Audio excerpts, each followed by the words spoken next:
So I'm going to make this talk worth your while by sharing the beginnings of a project that is about our current moment. Literally, I want to talk about Hyflex. The slides mostly just complement what I'm saying. You can pay attention to them or not, and when they're relevant, I'll describe them. So the teaching or event model or concept known as Hyflex, loosely defined as being in person and online on Zoom simultaneously while leaving an asynchronous trace, arouses strong feelings in faculty, especially Hyflex teaching. Okay, they hate it. I've seen people spit with rage, shake their heads vigorously in Zoom meetings, and say things like never, ever, even when I'm saying that we're not going to be doing Hyflex. There are few issues I've seen faculty so consistently draw a line in the sand and agree. I want to know, why has Hyflex somehow become the clear definition of too far, of asking too much of faculty? So this is me trying to find the answer to that question. I get the negative reaction to Hyflex. I've been running faculty meetings all year, Hyflex, with 50 faculty, typically about 15 in person and 35 on Zoom. I think it's working reasonably well for everybody but me. I find myself very tired after the meetings. Usually I find meetings energizing, and I've had experiences like showing up to do a Hyflex meeting and finding the D10 chained to the wall. So how am I going to make it work? At the same time, like all of us, I've done way more ridiculous things that are well beyond any boundary of what somebody should do professionally.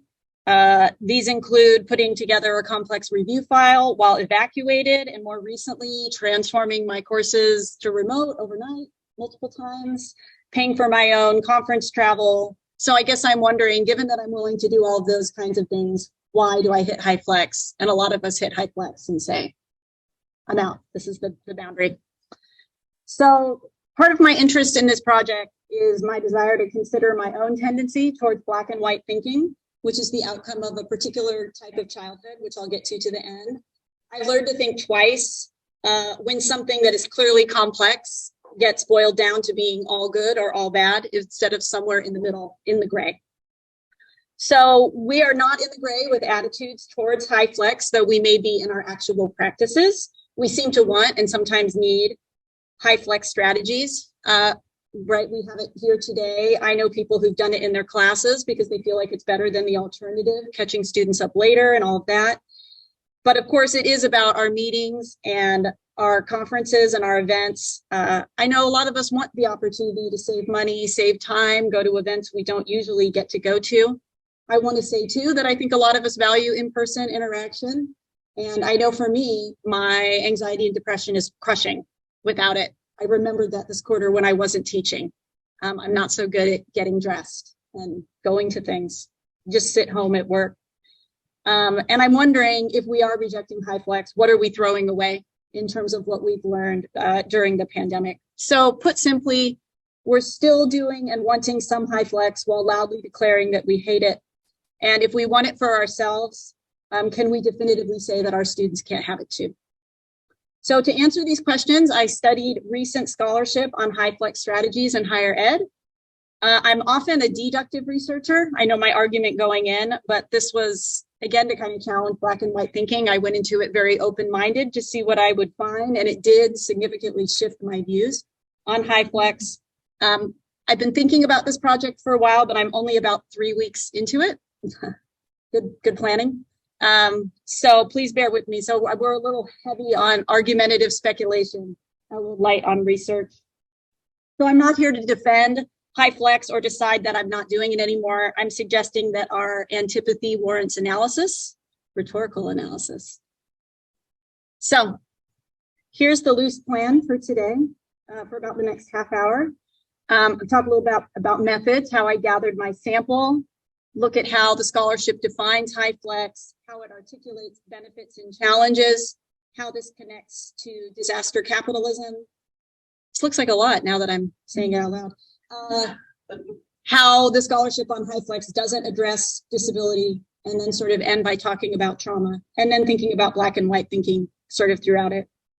So I located scholarship on Hyflex by putting the term in Google Scholar in a generic library database and just looking at everything back to March 2020. I am only looking at post, pandemic and post-pandemic, if there's post-Hyflex. I removed scholarship that was really focused only on one environment, like a distance nursing program or whatever. If somebody wrote lots of articles on the same study, I knocked those out. And then I did mostly look at US scholarship, just because that's my understanding of the pandemic. But there is one piece from Hong Kong and one from the UK.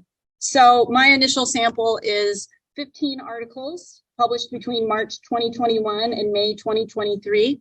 It's an intentional sort of mishmash of types, the things I looked at, right? I'm not doing a systematic literature review, I'm doing a rhetorical analysis. So 5 student surveys, 1 set of student focus groups, 1 faculty survey. Nobody cares what faculty think, by the way. 4 reviews of experience of teaching Hyflex, 2 more general essays, and then 2 systematic literature reviews. So I have this, which is on the handout. The slide is dumb.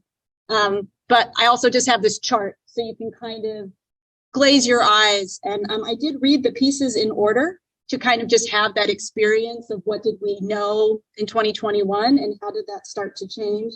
You can see they're from diverse disciplines, student development. A lot of them are education or instruction focused.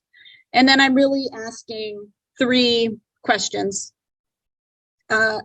In bold are the questions themselves, and then in color are sort of my rhetorical analysis approach for each. So who and what is Hyflex for?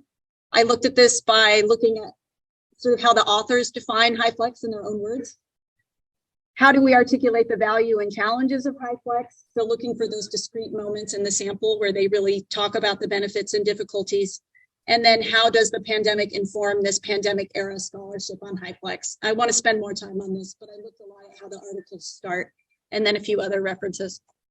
So the first question, I'll say first that you may have noticed I used the final term Hyflex, no caps. I don't know why the most common usage is with the H and F capitalized. It seems like strange corporate branding to me. So I've abandoned it. It stands for hybrid flexible. There are other words. Blend sync, synchromodal, converged learning. I don't know what these things mean. But there are other words. To be honest, I was like, enough. Edelges, which is a systematic literature review from 1989 to 2021 on Hyflex scholarship. They did a word cloud of the most frequently appearing words, and the 2 biggest words are students and education are in a red cluster. The 2 next biggest are knowledge and performance in a purple cluster, and then everything else is kind of the same size. If I made a word cloud on my sample, which I haven't, I would expect technology to be very large and choice to be the biggest. Equity and access wouldn't be in either one. So 12 out of the 15 articles in my sample did have a definition of Hyflex that the authors came up with. That said, almost every single article, maybe every single one, cited Brian Beatty, who's at San Francisco State and is widely credited as the inventor of Hyflex. And he emphasizes 4 principles, again, widely cited, which are learner choice, equivalency, right? The experience and the different modes should be the same or equivalent. Reusability, to be able to take things from one environment and use it in the other, and accessibility, that students have the technology and the skills to use all the modes. Despite this being so heavily cited, I would argue that Hyflex is defined only by number 1, which is learner choice. So you're not supposed to be able to read this. Should have said that first. So the things that are marked in blue, these are the 12 definitions that I pulled out of the research. These are references to things like choice, flexibility, things like that. So you can see that comes up fairly consistently. Equivalency, again, we're on these guys. So equivalency only comes up 3 times. Reusability comes up once, and accessibility doesn't come up at all. Only 2 articles mention that Hyflex might be impacted by student access to technology and internet connection. I kind of would have thought that would have come up in all of them. And the sense that I got is that students can choose the only choice available to them. That's kind of the understanding of Hyflex, not that people can choose different modes based on what might work for them at that time, which was the original conception of Hyflex. A single article in my sample by Detnya et al. It's the one piece I'd recommend you read if you want to read any of them. It's subtitled Climbing the Mountain of Implementation Challenges for Synchronous Online and Face-to-Face Seminars During a Pandemic. Claims that we should, quote, not transform this approach, Hyflex, into a marketing tool by simply listing positive sounding adjectives, flexibility, interactivity, without also recognizing its limitations, both technical and pedagogical. I would say similarly, we shouldn't refer to Beatty's 4 principles if we're only talking about student choice. I also noticed that one of the definitions, Goodreads notes, quote, Hyflex is of benefit to the institution in terms of cost efficiency and space utilization, end quote. This comes up a few times as well. So again, kind of skipping along, let's take a look at what the benefits and difficulties of Hyflex are articulated to be. Then I'll get a little bit more kind of theoretical and argumentative in the second half. So the biggest difficulty is problems for students. And the main one that was emphasized, and you can look at these quotes later if you want to, was difficulty with students in the online space talking to students in the in-person space, right? Or faculty members in the online space talking to faculty members in the in-students. And that this resulted in in-person students having an additional burden, all sorts of things. But this was the standout sort of problem, the difficulty that was articulated. The second one was problems with technology and training, which is the one I actually hear the most from faculty, because I've been trying to say Hyflex wherever I can, just to see how people react. Again, it's not generally positive. So year-long planning efforts, technical glitches, no matter what you do, these sorts of things. Difficulties for instructors are infrequently mentioned directly. In fact, I only found one, this first one. As a result, generating an integrative and cohesive classroom experience in the same 50 or 75-minute span of time poses a significant challenge for instructors over and above deciding what content to deliver. I thought things like this would come up a lot. They come up almost not at all. Sometimes in passive voice they do, like a reference to high cognitive load. It implicates teachers, but it doesn't directly talk to them. Or there'll be something like, here's this great time we had in this pilot study of Hyflex, and only 3 out of the 10 people chose to keep teaching this way. So you can see it if you look between the lines, but it's not emphasized. I also saw a lot of what I call sandwiching, which is kind of saying something negative, but trying to kind of jam something positive in there. So in these 4 examples, the first 2 start generally positive and then end up negative. The third one tries to articulate something that's a benefit, teaching more students, and then kind of transfers into something else.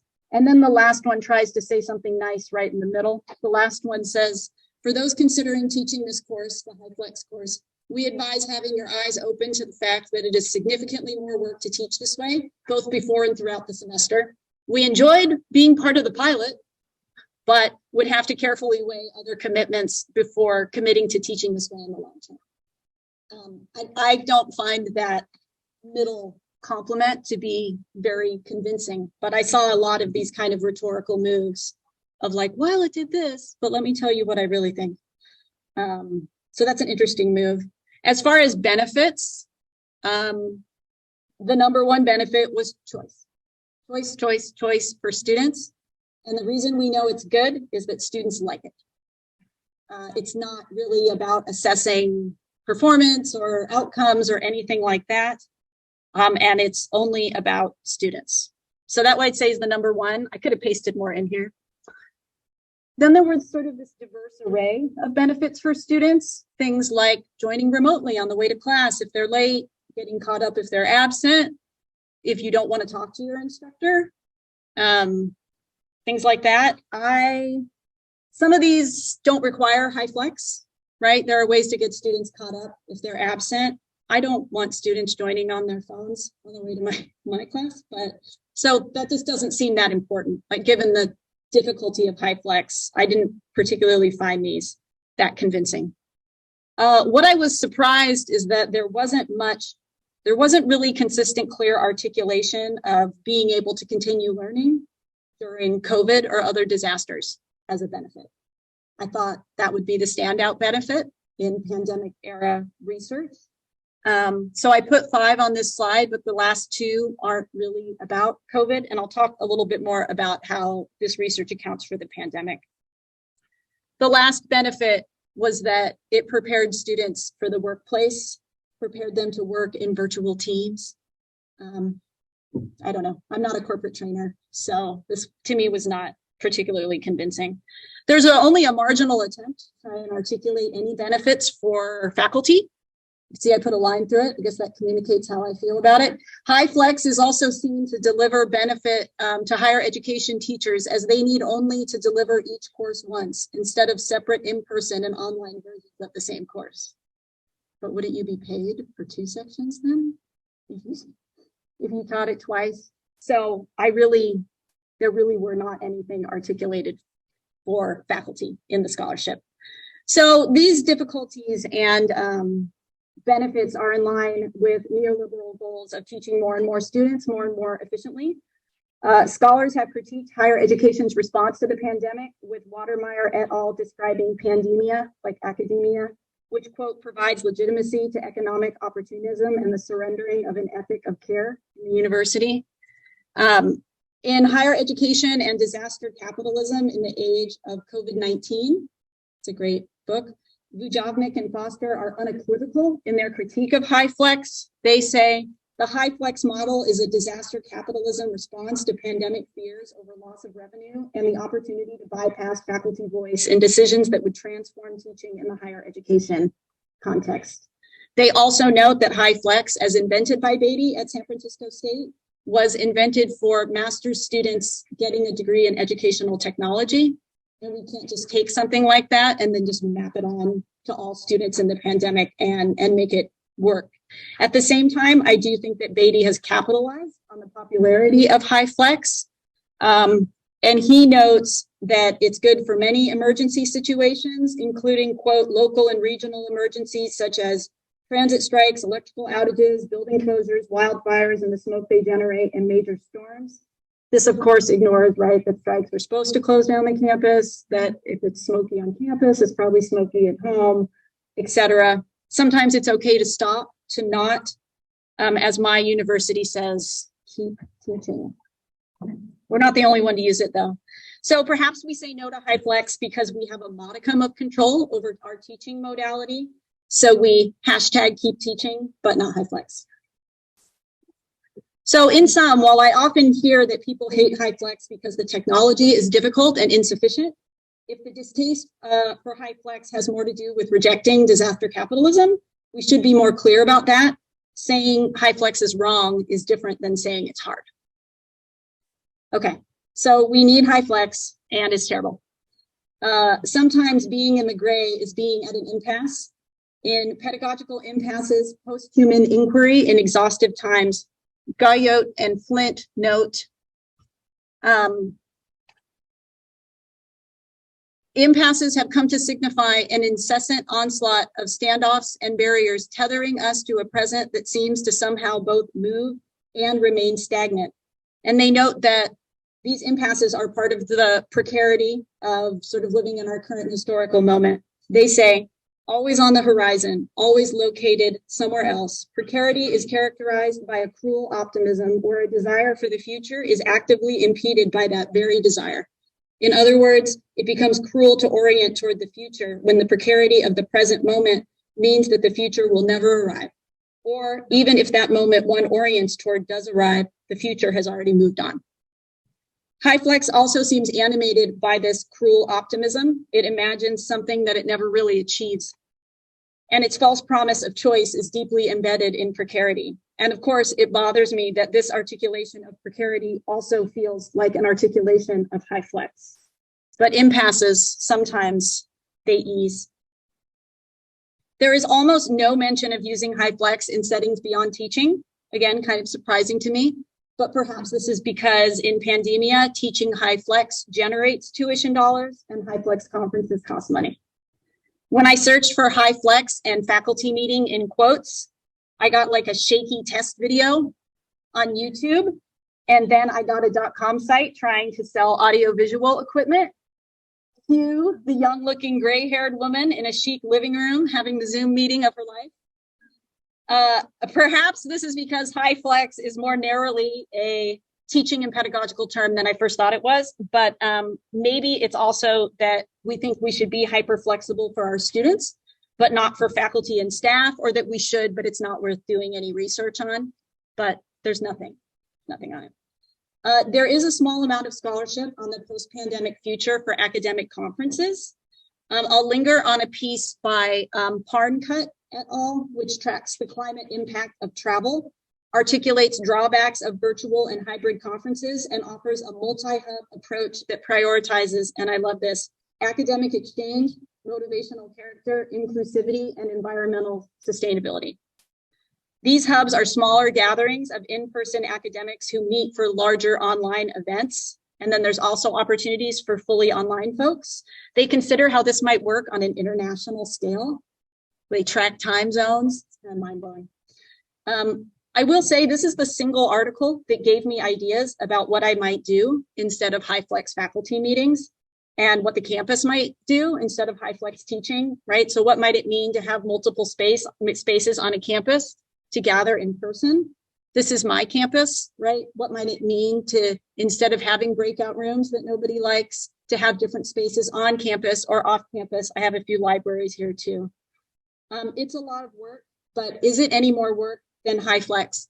And how might it work better for all of us?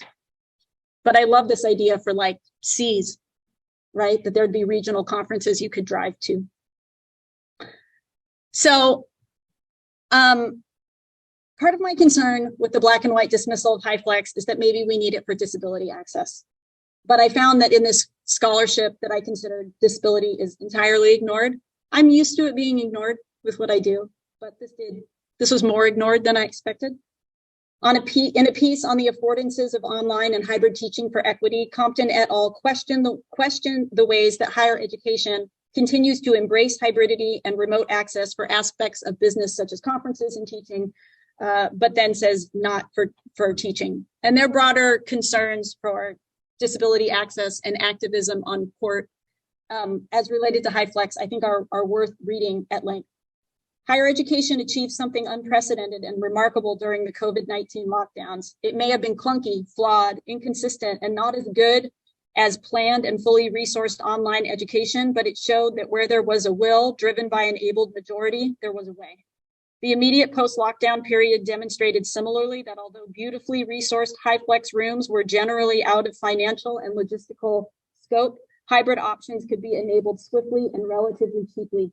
We are therefore concerned that current debates about modality and affordances of hybrid approaches lack nuance and are shutting out the voices of students, particularly those with disabilities.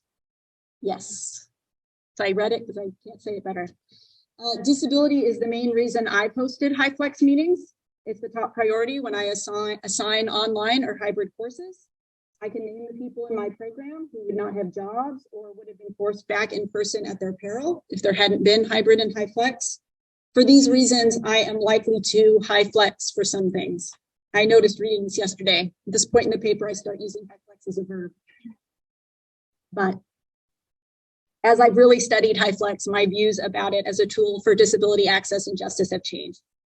Without undoing what I just said, this is me trying to be in the gray, I have 4 points.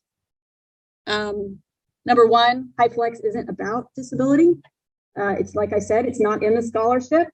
Was Hyflex ever about making it so immunocompromised and other high-risk people could continue to engage, learn, and teach during the pandemic? According to this research, it was not. Number two, Hyflex is about individual choices and fixes. As Margaret Price notes in her work on accommodations for disabled faculty, individual accommodations and by extension, individual efforts, no matter how well executed or how enthusiastically put in place, will only lead us further from equity and justice. Collective accountability is not just desirable, but necessary if we want academic life to change for the better. Hyflex doesn't have collective accountability. Some will get more than others. The research is clear on this, and the model just assumes that everyone gets a semblance of something that's enough. That's not disability justice or good teaching. Hyflex is hyper-able. It requires all senses and all senses to be on alert. You can see those of you nodding who were like, yes, I did it. Nobody even bothers mentioning that someone who uses a screen reader or assisted typing couldn't do Hyflex because it's like obvious that you couldn't. I think that Hyflex requires similar hyper-able performances from faculty and students. So that concerns me about it. Finally, Hyflex is universal design. I don't mean that as a compliment. I always quote Amy Hamray's critique of universal design as a normalizing force. They say that it prizes, quote, a post-disability future in which disability no longer poses a problem, right? The goal is not to eliminate disability. So starting off, I was really worried that if we rejected Hyflex, we'd kind of be moving towards a like separate but equal approach to access, right? That isn't good, isn't in line with disability and racial justice. But I think providing different ways to engage and access content in community, I'm thinking that's like precisely how disability pedagogy works, right? Different avenues. This is a slide from another presentation I gave where I was explaining disability pedagogy, right? It has proficiency and understanding in the middle, and then all these different routes to get to it. And so as I was thinking about that, because I've said this 1,000 times, I'm thinking that Hyflex instead imagines that regardless of venue, everyone needs about the same thing. Everyone needs to see me, or everyone needs to see the slides. But this isn't true. What an online member needs, it isn't what an in-person member needs. And I've learned this every time I've Hyflexed. But I feel like I've been daunted in moving away from it because it seems like more, again, seems like more work. But I do think that's maybe a neoliberal trick. So while writing this presentation, I texted Heather Shearer, noting that I was turning on Hyflex in terms of disability justice. So what I wrote, neoliberal hyper-able choice. That's what Hyflex is. I was feeling a little grumpy about it. Maybe, but I'm trying to pull myself back into the gray. Hyflex is a tool for disability access, and it's not. So the last question is, how does the pandemic inform this pandemic era scholarship? So I noted that the majority of the articles that I considered, the 15 in my sample, started by talking about the pandemic. So all the ones in red are very much like in a time of COVID, right? In response to the challenges of teaching during the COVID-19 pandemic, these sorts of things. The two lighter pink, to me, if you're talking about teaching in fall 2020, you're talking about the pandemic. So most of them do, and all of them bring it in some way, but these are just the first lines. And they're not exciting. So again, you're just kind of looking at the colors. However, this was the most surprising thing I found. Despite these starts, the articles in my sample briefly engage the pandemic or ignore it.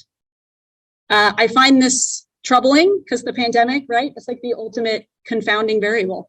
How do you assess this data? There are articles that reference the pandemic at the start and then don't reference it at all. Just a few samples. Markhart et al., they discuss a 2-year pilot, 2020, 2021, and they scarcely mention COVID. Bakaroy et al. Don't mention COVID in any significant way. Nelson et al. Claim learner autonomy as a benefit of Hyflex, like full stop. And then they just note that, but maybe choices may have been driven during preferences during the pandemic. Of course they were. Mentor and Mohandas note, quote, the pandemic has disrupted education and has forced the evolution of online learning technologies and our cultural willingness to leverage these pedagogical strategies, but then they don't dig into this cultural willingness at all. And Athens, who studied Hyflex courses in fall 2020 and spring 2021, notes that, quote, there was no apparent relationship to the number of employment hours and the choice to flex. Yeah, because people were making decisions based on other things in fall 2020 and spring 2021. Another moment from Athens, who I'm just going to pick on for a second. She says, without a control group and given pandemic conditions, it was difficult to explore the differences. Nonetheless, an analysis was conducted between attendance choices and statements of low motivation in the open resources. Nonetheless, what? We can't just time travel out of the pandemic to write up studies of Hyflex, because as noted in Bill and Ted's Excellent Adventure, strange things are afoot at the Circle K. The pandemic impacts the data. That was for my son. Hi, Bill and Ted's. Two articles do better in considering COVID's impact on the data. So Goodry is like a narrative account, and the Detnia that I mentioned, they're the only ones that note the impact of masks, even though a bunch of the studies studied sound. In Hyflex, the Detnia is also the only one to say further evaluation is needed into how effective this was, right? When we're not in the pandemic, none of the other ones noted that. But even with these ones, what bothers me is that there's no accounting for the trauma that everyone was experiencing during this time that we've already talked about today. I can't imagine what I would have said if someone gave me a faculty survey about teaching modalities in fall 2020. In reading the research, I'm like, am I the only one who was there? Like in Conkey and Morehouse, there is a note like, due to social distancing rule, partitions separated in-person students. But then these aren't accounted for in any way. They quote a student from their focus groups who said, when I feel safe, I can go to the university. If not, I just stay away and study online from home. But then we don't talk about that context and what it meant to make those decisions. It's really weird. These aren't, casual factors. So a piece published in the journal Pedagogy, written by a student and writing tutor, Owen Farney. This just kind of came up when I was looking for stuff for my sample. He, I thought, did the best job of accounting for the pandemic context that most of the articles in my sample ignore. It's entitled Settling. I just wanted to read a part of it. Though class sessions are often clunky as we navigate the hybrid class model, students and professor work together to communicate the best we can across different mediums.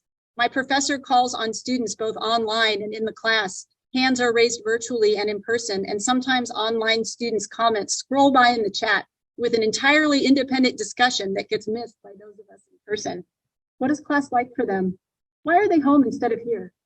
While it's not ideal, the hybrid model works, and my professor is able to foster conversations about the texts we read week after week. How does she keep going like this? This is how I remember things. How does she keep going like this? Some 2 years later, I don't know. So then what does it mean that this scholarship doesn't really recognize the trauma we were experiencing? How might this inform why we hate Hyflex? Is this my ending? So black and white thinking, I've learned, is typically a trauma response. You're protecting yourself from a concept, an experience, another person, maybe yourself. My parents divorced when I was young and maintained a ridiculously high level of animosity, resulting in my living entirely discrete lives at each house, never speaking of the other parent or calling them when it wasn't their custodial time, having different foods, rituals, and clothing, and enduring visits from the sheriff when restraining orders were violated or the custody agreement was in debate, all while moving between their houses once or twice a week. My world was black and white. Be this person or that person, not both. Love one parent or the other, not both. Trust or do not trust, never both. In trying to understand what actually happened, to achieve some degree of integration, I crave resolution, clarity, crisp edges, understanding. But this isn't how it works. My therapist says it again. It can be both. It is both. They are both. You are both in the gray. I think the vociferous rejection of Hyflex is also a trauma response. We have not been provided the space to process what we did as teachers and as humans during the pandemic. There was no break, no real recognition beyond request for COVID impact statements that we're then told we're doing wrong. Little recognition that this year's students are perhaps the most broken yet. The traumatic experience is close enough to the surface that when I read Caitlin Clinton's smart and pragmatic essay entitled Crisis Management for WPAs, it triggers me and I put it down. I feel, as Jesse Blackburn states on embodiment, trauma, and writing program administration, our programs and all who work and learn within them are creaking and groaning beneath the invisible yet ever-present weight of embodied trauma, and that we're not trained to deal with it. And so, in addition to Hyflex's technological complications and imbrication in disaster capitalism, it's unprocessed trauma and emotional labor that has truly stained Hyflex. I'm going to skip this part. I want to suggest that despite my criticism of Hyflex, perhaps its trauma-laden rise to fame means we can't judge it yet. And even if we do toss it out, we have to be careful to understand what that might mean, as throwing it out might not only signal this is some disaster capitalist bullshit and I'm not having it, but also we can just go back to the inaccessible ways things were before. Hyflex is more than Hyflex. It's a symbol of attempts at access, even if its goals were never that. 10 or 20 years from now, maybe Hyflex will be something that we laugh at having done, like watching Tiger King. Maybe it will be what we all do because technology improves or because it's making money.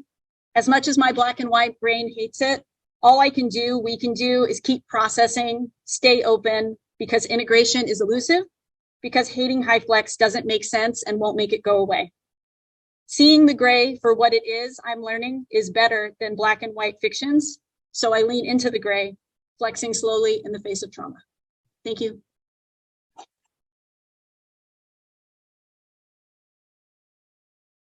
I did go long after I said I wouldn't.